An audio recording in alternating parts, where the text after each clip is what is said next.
Good afternoon to one and all present here on this cold, chilly afternoon in Delhi. And thank you, ma'am, for the wonderful introduction. I'm here on behalf of InPhase Power Technologies, and I'll be going through the presentation and just briefing you about what we do and how it helps the metro network and the rail network in India. So, going ahead. Yes. I'll start with our main vision and mission. So our vision is to enhance power quality in India, so which has been a very neglected part of the power system innovations, and only in the past 5 to 10 years is it that it is gaining awareness, it is gaining popularity in the Indian industry sector. And our mission to do this is to first promote research, active compensation research. Till now, it has mostly been passive solutions, capacitor banks and the reactors that all are aware of. Now we are pioneering the active research components in India, and we want to take this ahead and make it affordable and reliable so that we can also ship this out. Going ahead, small brief about our company, what we do. So we design, develop, and manufacture power quality solutions. So most of our focus is on that sector. So our company is around 11 years old, and it is driven by our four main directors who have almost 90 to 95 years of experience in this particular field.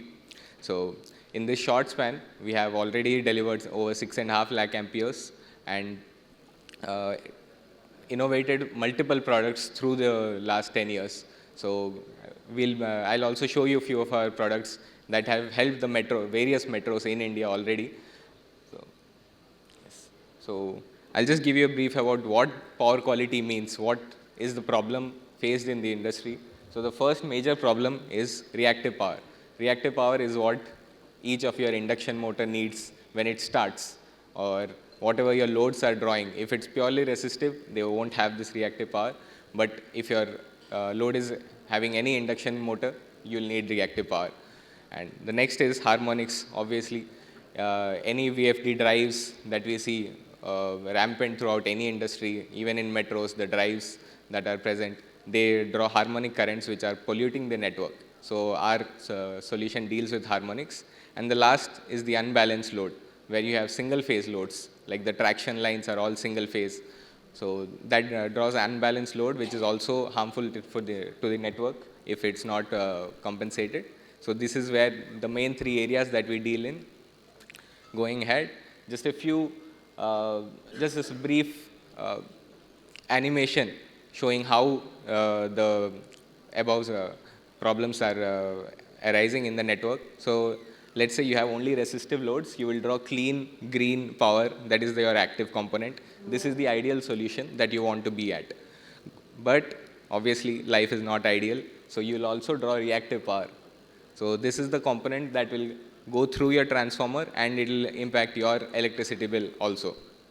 So you'll be drawing this.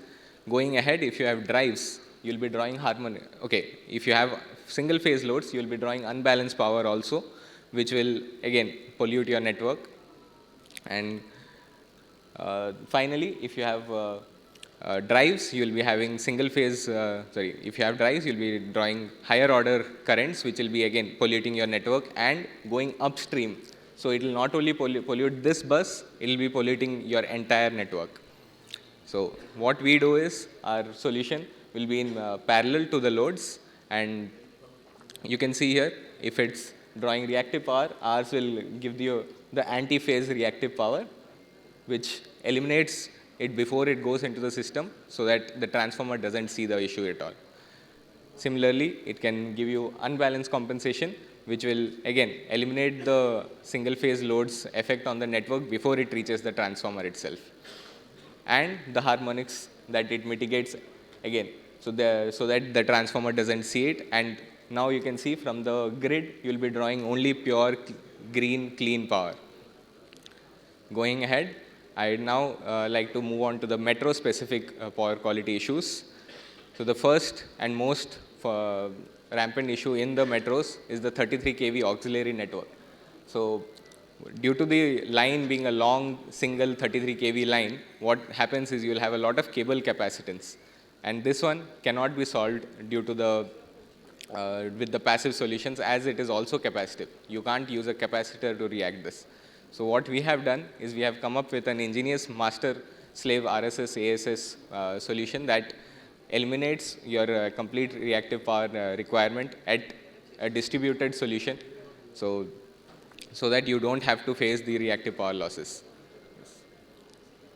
And obviously, this has a direct impact on your electricity bill if you are in a kVH billing state. So now you'll also be billed for each of your reactive power units that you're drawing from the grid.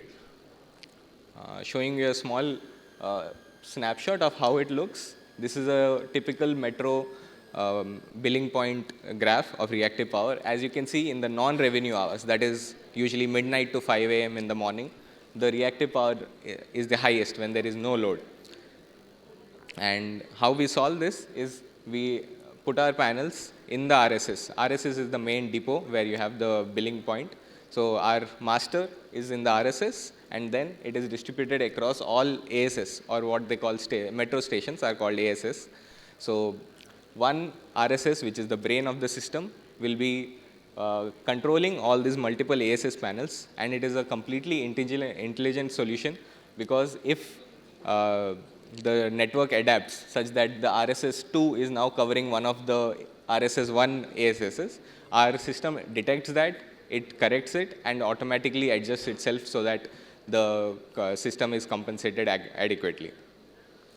So we were the first to develop this master-slave solution in India, and we have successfully implemented it in multiple metros across India right now. A typical example from our first project, Navi Mumbai Metro, where we have installed this master-slave system. So our Panchanand RSS had the master panel, as you can see above. That is the one that is controlling the rest of the slave panels in the 11 stations. And as you can see, the SLD, where you have a single system in the RSS which takes feedback from the main billing point and gives the signal to all the other ASSL on how to deal with the reactive power. Going ahead, this is a snapshot of our system here in Delhi itself, NCRTC. And you can see this was a centralized solution. So all the reactive power can be accommodated in the RSS itself also. Going ahead, a few more snapshots of our multiple installations. As you can see, they come in various shapes and sizes according to the requirement. And few of our references. So our first project was obviously Navi Mumbai Metro, where we successfully commissioned, and it is still up to date. And we're giving the power factor.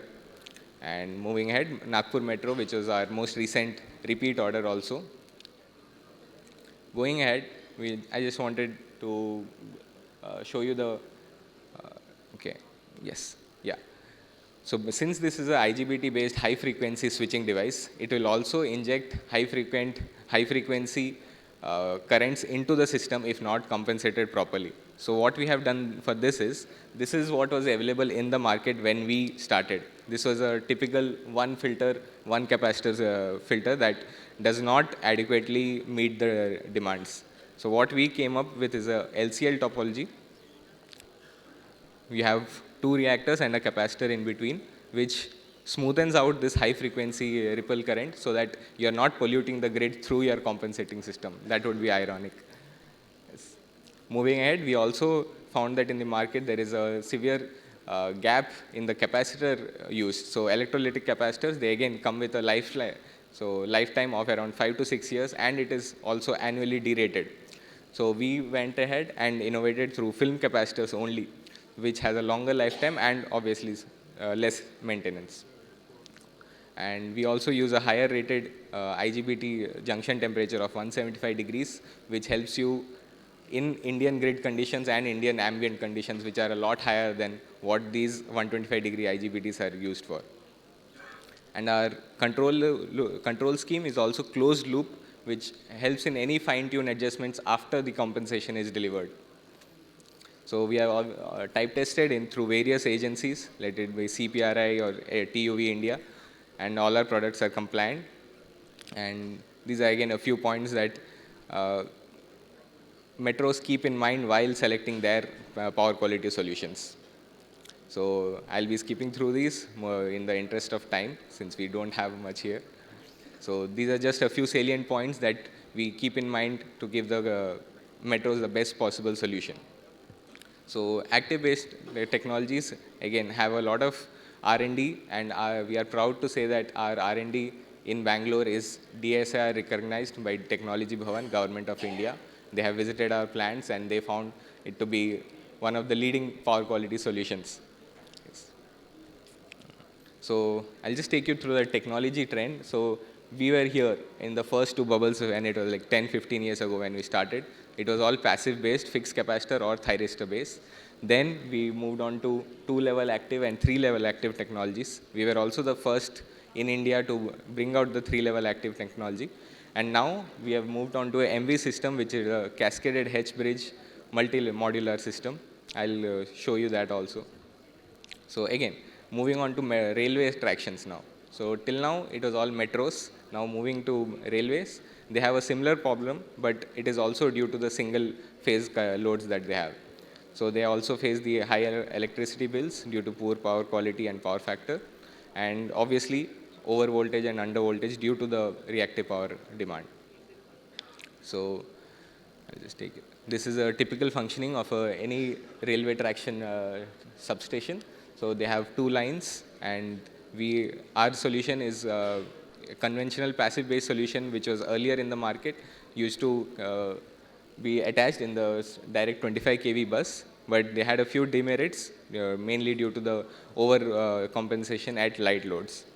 Moving ahead, this is what we came up with, our MV Statcom, which can be directly connected at any voltage, let it be from 3 kV to 33 kV.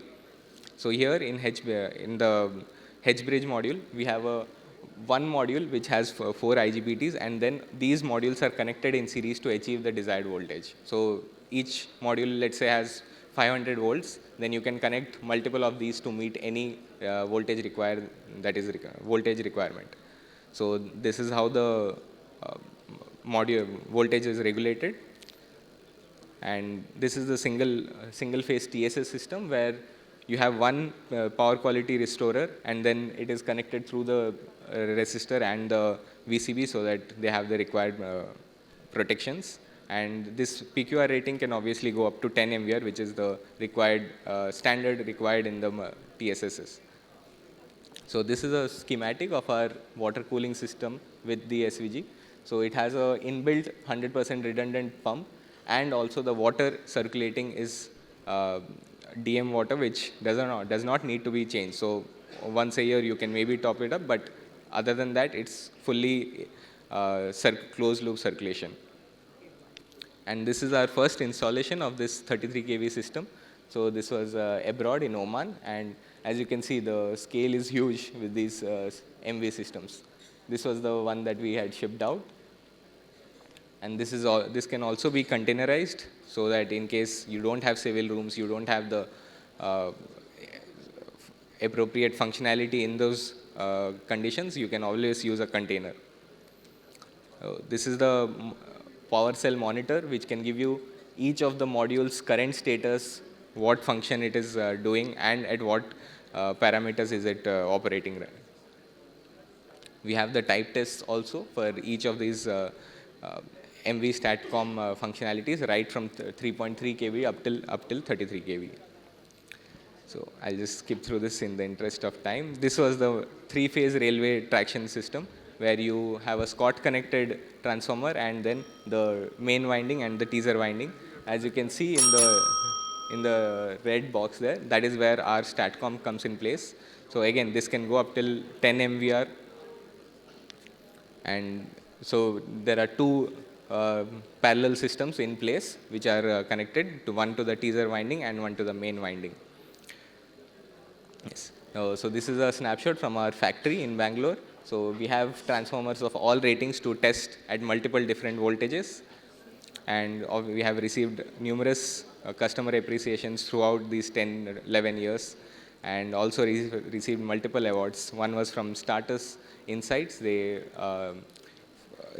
surveyed all the power quality startups, power voltage regulation startups, and from India we were selected as the best. And this is our MD and CEO, Mr. Pannalal Biswas, who has received multiple awards through the tenure of his time at InPhase. So I just want to take this opportunity and thank Rail India to give us this platform to help power quality. And okay, that's up. Okay, thank you everyone.